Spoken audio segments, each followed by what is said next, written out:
So I don't know about you, but I'm not exactly made of money, and I sure as shit am not sitting on $500,000. Today we're going to talk about how much you should spend to get customers.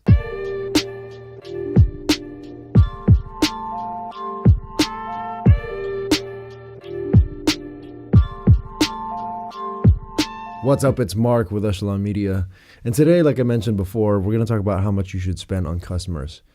The reason why I want to talk about this is because it's actually really inexpensive to start doing this for yourself. Now, I've had conversations with small business owners, and I debate this myself. But I wanted to kind of crunch the numbers and really get to know what it looks like and what it costs to bring in a customer into my business. And if we do it the new way, it's really inexpensive. When I talk about doing advertising or marketing for customer acquisition, I want to clarify something. I don't necessarily want to talk about sales for sales sake or marketing for marketing's sake, because really what it all boils down to at the end of the day, whether you call it marketing or you call it sales, it's customer acquisition. And the reason why it's important is because I think a lot of businesses neglect the concept or neglect the part of marketing and sales at the very beginning of their business, or if they're brand new, they kind of look at it as this gross, icky experience, because most people just want to deliver the value of what their business has or their service has. And no one really wants to deal with having to do the scummy thing of selling their business. But the thing is, in order for you to have the lifeblood of money and the people attached to that money to come in and use your services or buy your products, you need to actually get their attention, and you need to get them in the door or to your website to pay for those services so that you can make a living for yourself. And that tends to be one of the most difficult things for people to wrap their heads around, because we're not really taught how to sell. We're not really taught how to market ourselves, even though every time that you go out and you dress yourself up and you make yourself presentable, what you're actually doing is marketing and selling yourself. Whether that happens to be to a potential employer or a possible mate, that's exactly what you're doing. It just so happens that we put a magnifying glass and a focus on it when we talk about it in the context of business. What tends to happen is we realize just how much is involved in the process, and we kind of feel icky about it because, one, we don't really understand it. Two, the idea that we've been doing something for the sake of generating a response so that we can reap that attention and convert it into, say, a relationship, or convert it into, say, a job. It pulls back the curtains and it makes it seem less magical, even though that's how we arrive at those conclusions. Now, in this particular case, it becomes even more convoluted when we talk about using money to pay for marketing and sales, because, well, I mean, there's an exchange of value here. Every time that you actually acquire a customer, there is an amount of effort and energy and value that you have to provide in return for some sort of profit that you get from them. There is a cost to acquiring every single customer, and it's not as if you put in just the effort of your work and then you get back 100% of a return on that effort. You have to pay the cost for providing the services, for the raw goods and equipment that is required to create that deliverable, whether it's a service or a product. There's a cost associated with it. And then after all of those things are taken into consideration, as well as the overhead involved, then you can think about what profit it is that you're reaping from the customer, and how you want to progress forward and what you want to do with that profit. But again, it always goes back to, you have to have a mind for marketing and sales. And most people don't really pay attention to the costs.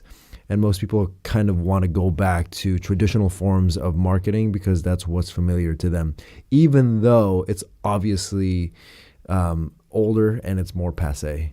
Let me take a moment to have a sip of tea. Delicious. Yes. Oh, and by the way, if you haven't subscribed already, make sure that you subscribe to this channel, and make sure you click on the notification bell so that every time a new video is uploaded, which happens to be every week, you can find out about it. So yeah, do that. So going back, yes, there is a cost for customer acquisition. And with the advent of social media, or not the advent, it's been around for freaking ever at this point. With social media, you can actually afford to do it relatively inexpensively. But I'm going to break it down first in a few steps, and we're going to work up to what it costs and what you can try and do as far as doing some social media marketing. So let's talk about the cost of traditional media. It's expensive. It's sometimes astronomical depending on what you're doing. For example, in print media, it can cost between $500 and $20,000 for traditional print media, whether that's in a newspaper or magazine, depending on whether that's local or national, and also depending on the notoriety and fame of a specific publication. It could cost you up to $500,000 for a national magazine to be on the inside front cover of that magazine.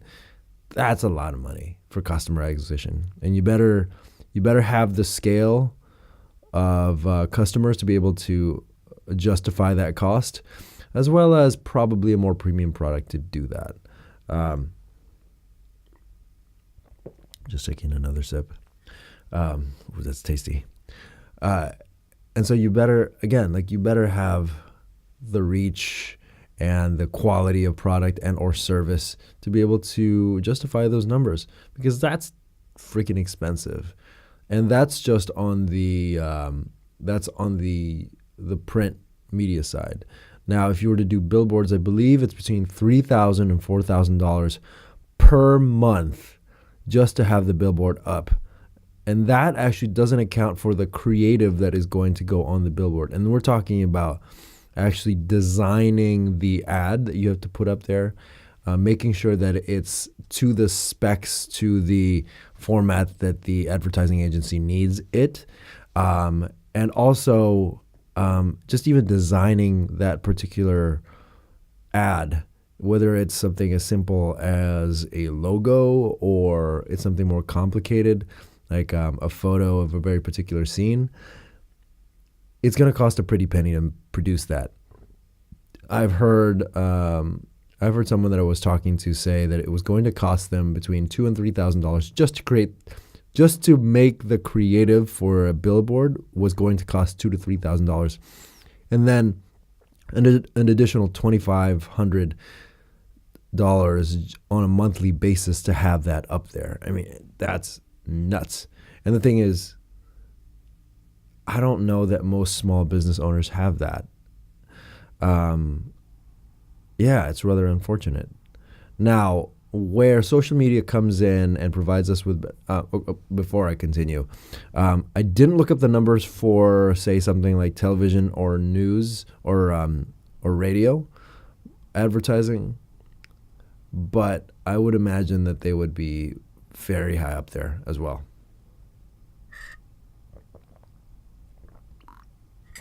So, going back, now, what is an alternative? Social media marketing obviously is very, very, very inexpensive. Obviously, there's strategies around doing this. And for most people, the roughest part, I think, is most people don't value it because it is free and inexpensive. But if you happen to follow Gary Vaynerchuk, check out Gary Vaynerchuk, by the way. Hell of a guy. I mean, talk about an energetic dude. Talk about a passionate dude. He's an acquired taste for some people. Some people may find him a little too aggressive, too intense, too mouthy. But he's doing that because he's trying to speak truth, and he's also trying to slap you in the face and change your behaviors rather than trying to sugarcoat things. But he is a practitioner. He does execute on what he talks about, and he's doing pretty good with himself with a 900 employee business. It's worth a couple million. He's had some track record of investing in some pretty solid companies, so it's not like he sucks. He's definitely got some street cred.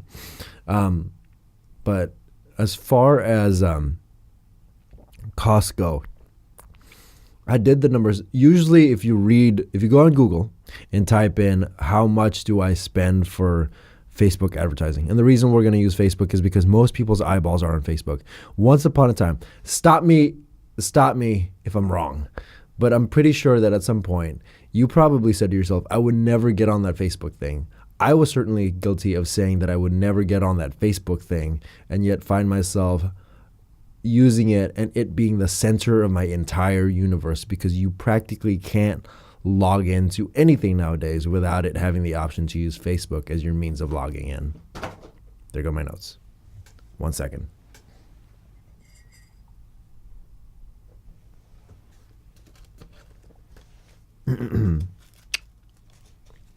So yeah, Facebook marketing is crucial, and also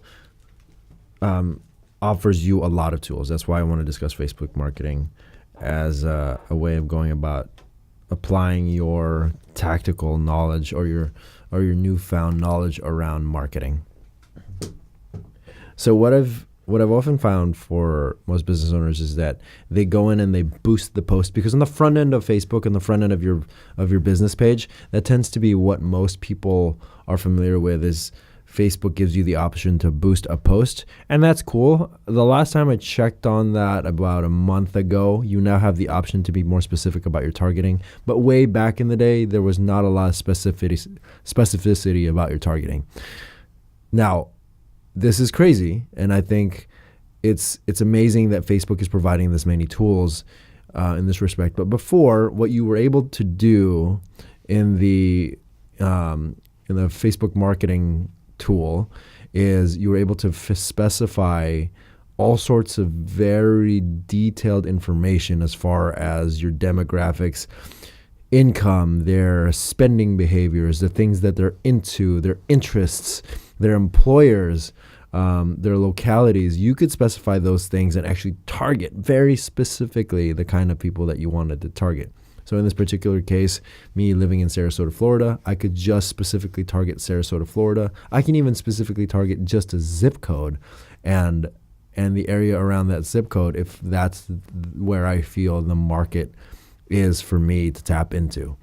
Facebook marketing is critical in that respect. And I would say for most business owners, they don't understand that there is a minimum cost that you can apply to get that exposure. And on the most inexpensive end, $1 a day. Seriously, $1 a day for 30 days. You can sit down and have a decently mid-range, not super expensive meal for $30. And the only difference between the $30 meal and this is that you can actually reap the rewards of possibly getting in more business because of the exposure. One better way to go about it is to actually invest $5 a day into your Facebook marketing efforts, because it gives you a much clearer understanding in a much faster time frame, the kind of clientele that are interested in your messaging. And then you can narrow that down after the fact. But definitely learn to use the Facebook ads tool on the back end or on the back end of your page. And that's one of the more deep down administrative tools. It's not necessarily the stuff that's up there on the boost post section. So running the numbers, I believe it was for $5 a day at 30 days out of the month, that comes out to about $150 a month. So I think it's $450 per 3 months, which is super inexpensive considering that print media and maybe like a small magazine, a small local magazine, could cost you on the low end $500. And that, depending on the publication, doesn't run for 3 months. And yet another cool thing about using Facebook marketing and sales tools is that you can actually track who it is that's looking at your stuff and more clearly specify the demographics that you want based on the information that Facebook feeds back to you. You can spend $500 to $20,000 on old school publications, but there is very little ability for you to track who it is exactly and their behaviors that are looking at your ads or seeing your ads and wanting to actually click through to your website or wherever it is that they can get a hold of you and take advantage of your services or products. Even spending, I believe the number was $500,000 on advertising. That on traditional media. And again, I don't know the length of time that you are actually advertising on that platform, whether that's a month or 3 months or whatever it may be. It's still really inexpensive, considering that if you're a small business, you won't necessarily have the expenses or the finances to back a very robust sales and marketing effort. So going about it where all the eyeballs happen to be at the moment, and that's on Facebook, is a far easier option than trying to be old school and trying to pander to your old sentiments of using old media because it seems more reliable. But the thing is, if you're particularly focused on branding, which I think everyone should do, because unless you're you provide a very unique set of skills or a very rare product, more often than not, other people will crop up and they may basically copy and steal your whole business model. In this particular case, you want to be mindful of that. And so you just want to go in the direction of branding, because when you brand, people know you for who you are. And even though you may be the 500th lawyer in town, at the very least, they know who you are as that very specific lawyer. And so that's why I think having an eye for the long game instead of a return on investment is probably the better option. And the reason why you should absolutely think about spending $1 to $5 a day minimum on Facebook to be able to put yourself out there, and just so people can get to know you and share the good word about your product, services, or just your personality that's going to get them in the door. Anyways, I just wanted to make sure that I check in on you and that you're subscribed to the channel, and make sure that you click that notification bell once again. Otherwise, YouTube will not tell you if there's a new video. Let me get another sip of tea, and maybe even a small little dance.